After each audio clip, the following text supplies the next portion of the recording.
My grandfather, he owned a kosher deli in Brooklyn. Growing up, my mom used to tell me how he'd bring home leftover pastrami. She also described how hard it was, the business, not the pastrami. He used to say, owning your own business is great. You can work any 24 hours you want. I've been a consultant for 20 years, and I think about that quote sometimes because there's always something else that needs to be done.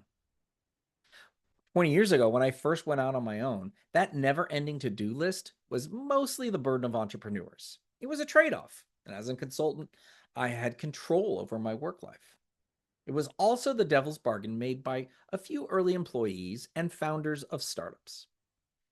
Work 12 to 14 hours a day, including Saturdays, and you get a big payout if the company gets acquired. Or, even better, IPO. But that mentality, the one that says work more and you will be rewarded, has seeped into all tech and most white collar knowledge work. But now the reward isn't a big payday, it's just what's expected. And for the past decade plus, the message has essentially been do more or you're out. And here comes AI to raise those table stakes once again. I'm Josh Levine, an executive advisor helping teams learn to use AI together, not so they can do more of the old stuff, but so they can learn how to do new kinds of work, solve new problems, and imagine new ways of working. I've spent the last 20 years paying attention to how work actually works, technology, culture, incentives, and the stories we tell ourselves about capitalism. This is the audio version of my Substack, which you should go and subscribe to, joshlevine.substack.com, working out in real time how AI is changing how we look for and do work, and maybe eventually what to do about it. This is the Job Shit Show. This week's question: will we ever be able to stop work maxing? Tech leaders and white collar workers see AI as the next big step change in output. And I'm not arguing against using AI, far from it. In fact, I just hit play on an automation that runs the entire booking and onboarding process for my podcast guests. We might be getting faster at creating work, but what I don't see is a decrease in burnout and stress. And it's because we're still chasing robots.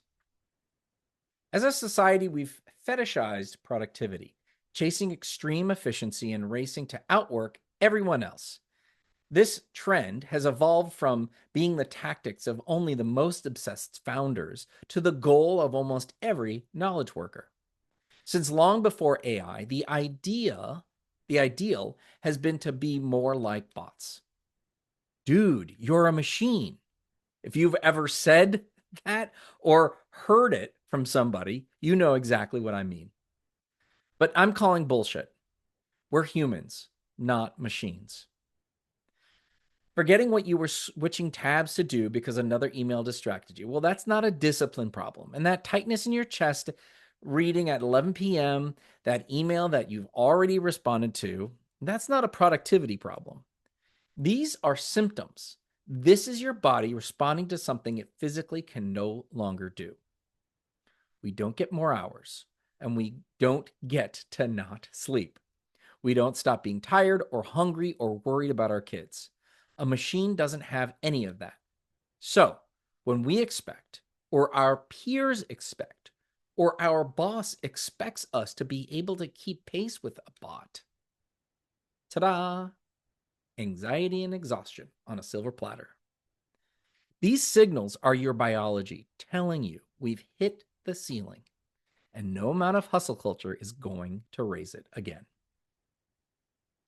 In 2025, Microsoft produced a work trend index and a follow-up piece called Breaking Down the Infinite Workday.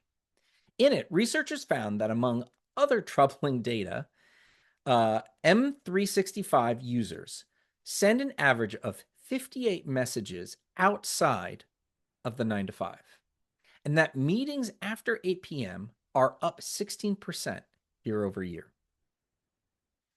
And from the qualitative survey, they found that 53% of leaders are saying productivity must rise, but 80% of the workforce report lacking the time or energy to do their work.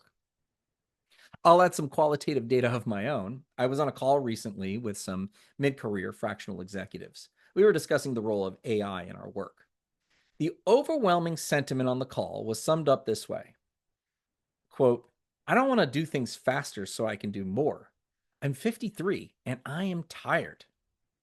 The more emails you answer, the more emails you get. The unspoken truth about AI is that when it comes to speeding up work, the competitive advantage is only temporary. Eventually, everyone will catch up, and we'll all be back at the same relative place on the playing field. And all workers get is more anxious and burnt out. Even if it feels like it, your inability to get to the bottom of your to-do list isn't a personal failure. This is the system. It's a false belief that working more equals doing better. I'm sure that each of us can find a corner to eke out another percent or two of productivity, but at what cost? In our very human way, the most ambitious among us attempt to keep up with the Joneses at work. Only now what we perceive as human productivity isn't. As a business owner and an American knowledge worker, I've been trying to keep up on my to-do list for decades. With my anxiety driving the bus, I'm not sure that goal was ever achievable. But now the infinite workday has come for us all, and AI has finally revealed that the task of keeping up is impossible. There is no version of this in which a human outpaces a machine. That was true before AI showed up to make it official. I built a bot that books and onboards my own podcast guests. It's faster, but I'm not any less tired. My grandfather's joke was that you could work any 24 hours you wanted. Now that we can, I don't think it means that we should. AI will help you work faster. What it won't do is help you work less. The Job Shit Show is brought to you by me and my company, Great Mondays, a change consultancy helping leaders of private companies elevate how their teams operate in an AI-driven world. Learn more about my work at greatmondays.com. Subscribe to the Job Shit Show on Substack. And if this episode was helpful in any way, send it to a friend. And if you're really into it, go on to Apple Podcasts and rate and review, or wherever you listen to your podcasts. It really helps other people find the show. The Shit Show continues next week. Talk to you then.